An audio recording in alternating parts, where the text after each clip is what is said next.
Hello, and welcome back to The Cartridge Quest. I'm one of your hosts, Declan, and Yeah. Oh. Sorry, I thought you were done. I thought we were going to transition to it. And I'm Riley. Sorry, keep going. and we're today playing Metroid Prime. Riley, what can you tell me about Metroid Prime? All right, so first of all, Yep. this is my baby. Out of all the Nintendo games, I love Mario. I love everything Nintendo, but Metroid has got to be the top tier. Not a lot of people when I was growing up really knew about it, so I just kind of enjoyed it myself. Wait, what the fuck? Really? Yeah, well, like not a lot of.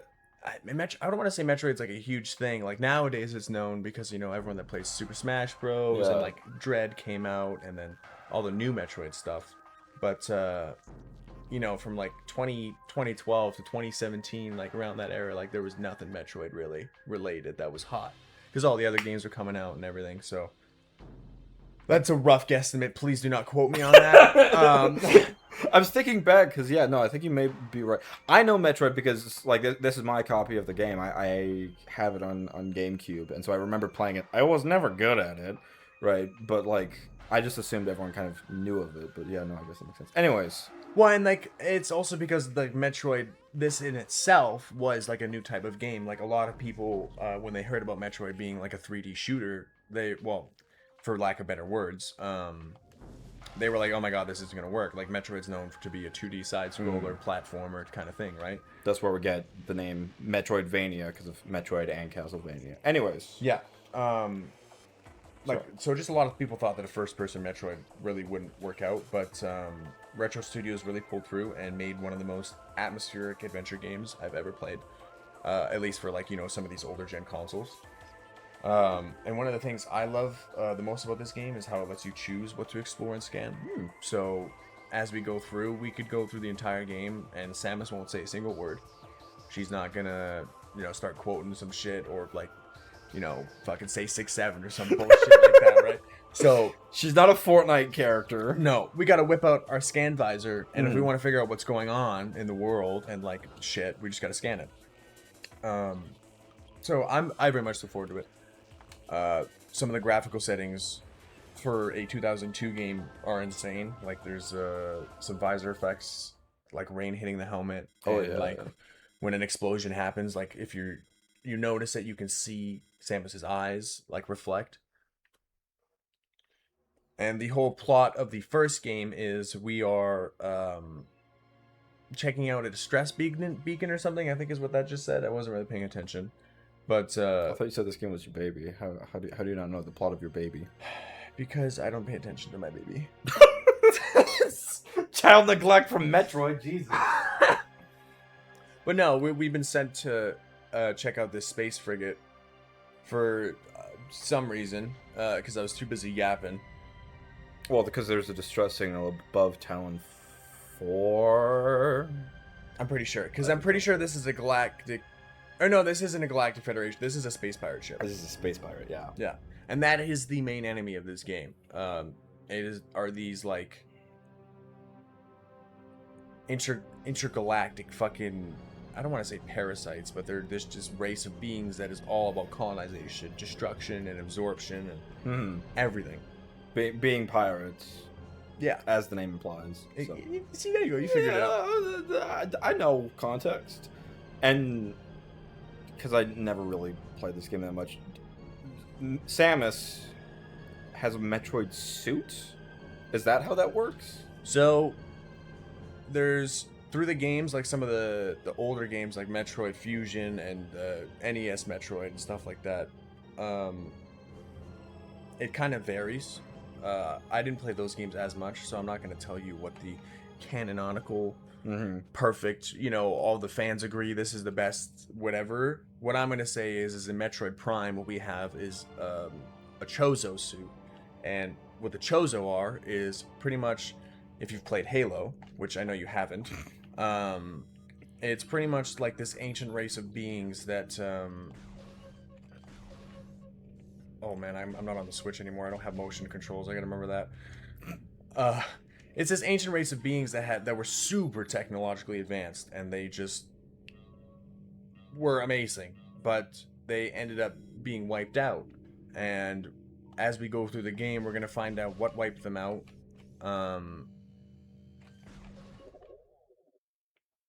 And kind of absorb their older technology, if that makes sense. Because Samus was an orphan and was taken in by the Chozo. Sorry, don't mind me. I just gotta change something real quick. This freaking... Where is the... I should have done this before. What are you looking for? I'm looking for the inversion. I imagine being controller. Reverse y-axis. Here we go. There we go. Samus was taken in by the Chozo and like raised as a fucking, for lack of better words, ancient warrior, because these fucking race of super high-tech beings. Just thought she was cool? Yeah, pretty much, I guess. Okay. I couldn't tell you all the lore. I should have probably definitely researched, so I had that answer for you. I'm definitely also sure that I got some of that wrong. I mean, we'll find out as we play the game, I imagine. Right? Exactly. So that was all me kind of paraphrasing from my experience of playing the game and what I've scanned and figured out. I haven't like watched a lore video, Metroid a game lore video. Yeah, Yeah, like nothing like that, right? So does Samus just turn into a fucking liquid when she turns into her morph ball? Something like that. So this is the scanning I was talking about. I've been doing it a few times. We can just get, you know, some basic information from stuff. Or once we meet new enemies, and God, I keep doing this thinking my motion controls are working. Keep shaking the remote. Once we find new enemies and stuff, like this little fucker right here, we'll get a new creatures, and it'll tell us what it is, its weaknesses. Interesting. That looks... I have to say, for a GameCube game, this so far looks really good. Well, and like I'm a little surprised, honestly, because the only like other games I had for the GameCube growing up were like Super Mario Sunshine and Lego Star Wars, and like a bunch of others that I do not remember. So like this is a huge step. Well, that's why I loved it, honestly, because it was just like nothing I'd ever really played. Like there is no sensitivity setting. Okay, good to know. You just have to cope. Just gotta get good, I guess. Yeah, exactly. No, but and I love Sunshine. Like Sunshine itself was a great game, but like that game pisses me off so much. I look forward to when we play that game because I am going to have a fucking meltdown. I seldom get like gamer rage, but that is a game that just coax it out of me. Bro, there's some even like when I was like 17 or 18, when I went back and tried to sit down and beat Super Mario Sunshine, there's still some maps that I was like, how the fuck do you do this? Raging over. I was like, man, this shit is painful. I hate the parkour maps so much because they're just so fucking annoying. Well, I am so excited to see you play through that game. What, Mario Sunshine? Yeah. I only have, like, we have your, I guess, like, your wireless GameCube controller, and then we have my third-party GameCube controller. One of them is getting broken by the end of the fucking playthrough. I could just feel it. I've never, like, outright broken anything, but I have caused, both my PS4 remotes have, like, permanent damage from just where I've, like, gripped it and, like, started twisting because I got so mad. Listen, you know, that's better than whipping it at a wall. There were a couple times where I just about did that. I also, one of my old keyboards, I can't remember what game, I think I was playing Dota 2, and I got so pissed off, I, like, smashed my fist right into the keyboard, and I, like, broke the spacebar permanently, so an entire half of it just didn't work. So, yeah. I don't get angry often, but when I do...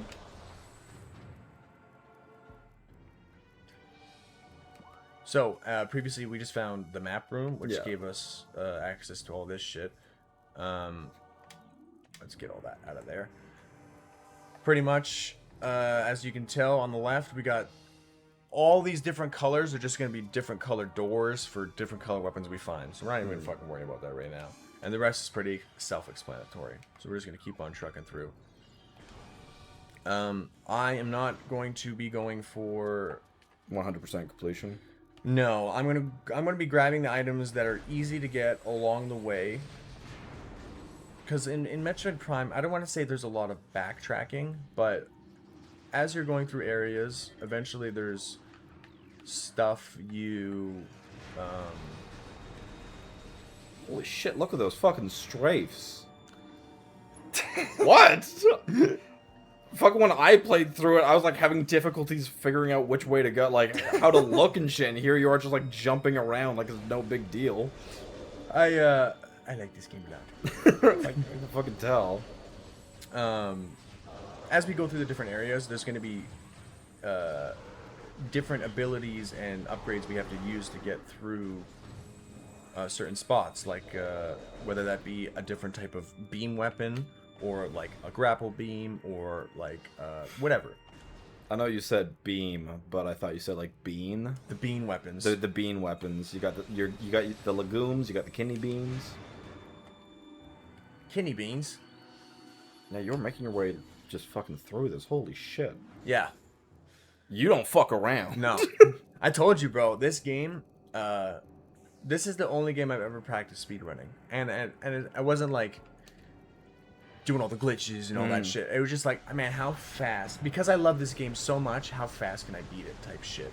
And I got pretty fucking good at memorizing the map route, because there's only like 4 or 5 map areas. Oh shit! All right. And they're not massive. But what it is you're going to be going through them like 2 or 3 times. So you'll run through it the first time, and you won't be able to explore everything in a map the first time you run through. You'll have to, go and get new. Sir, let me go through, please. What was that? The door had a time delay. That's what. We'll have to run back through the map. Yeah. To grab certain stuff. Get new areas. All right. And while we're doing that, if it's easy and quick, I'm gonna grab the collectibles, which it won't be that bad of a problem.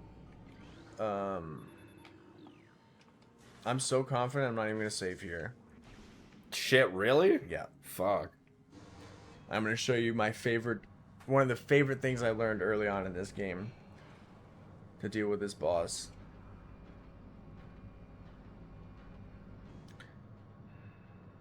So there's no mother brain in this. Like you said this before. There's no. Unfortunately, Metroid Prime doesn't theme itself around Mother Brain. It's instead more around the Metroids and what the space pirates are doing to them. Okay. I'm still confused what a Metroid is, but... A Metroid... is it just like the term for like the bounty hunters, basically? A Metroid is a parasitic organism that... okay, watch this shit real quick. Ready? I'm watching. Hold on. I'm sorry if you can hear this. Jesus, fuck. Yeah, there you go. God damn, you don't fuck around. Jesus.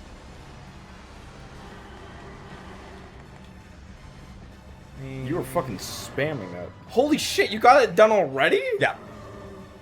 What the fuck? Sorry if you guys heard me spamming the buttons. I'm just trying to use the missile fucking... So, you press Y to shoot a missile. Yeah. And it creates an animation because your gun has to go into a different form to shoot missiles. Yeah. But if you press A after shooting a missile, you go back into your power beam form. So if you just spam them back and forth, you can just kind of animation cancel the missiles and fire them super fucking fast. Jesus. Yeah, it's awesome. Okay, yeah, you really have just speedrun this, huh? Or like gotten close to it, I guess. Yeah, I think my best time was like 5 hours. What the fuck? What, you just set aside like an entire afternoon? Well, yeah, I was like 16. Oh, fair enough. It was when I was like 16 or 7. I might have been 18, but I was when I was still in school, like high school. And yeah, I just decided, you know what, this is what I'm doing. Fair enough. The only game I've ever tried something similar was a Hotline Miami, but that game it's a lot of like chance and I want to say, yeah, it's more so up to luck, and I didn't really do it all that quickly. Yeah, no, I love Metroid Prime 2. and Prime 3 Corruption, but this still is like my favorite. Probably because of just how well I know it. Well, like, it's your childhood game, so I guess there's also that of just like you have a certain affinity for it, right? Exactly, right? It's nostalgia. Well, and in this game, and actually, well, I should say all Prime games, really, like 1, 2, and 3, there is kind of a guide in the way of if you spend, I don't know what it is, but if you spend X amount of time just in the game and you're not, like, even if you're heading towards your objective, after a certain period, the game's going to be like, ooh, incoming scan data. And it's going to tell you, give you a question mark in a room, and that's pretty much telling you to go there. Oh, alright. When we get to the end of the game, when we need to collect 12 certain things to get to the final boss, that does not exist. We need to go scan them and use the hints they give us to find them. However, me knowing the game as well as I do, thankfully, I know where most of them are, and I'll just be grabbing them along the way to make it super easy, because the backtracking for those things can really suck. Fair enough. That is the only shitty thing about Metroid Prime. Is having to backtrack all the time? Because it doesn't tell you when you need to backtrack, where you need to backtrack. Like if you take the wrong lift to a different area, you got a lot more backtracking to do now. Yeah, you kind of have to just figure it out. So, yeah, I mean, alright, fair enough.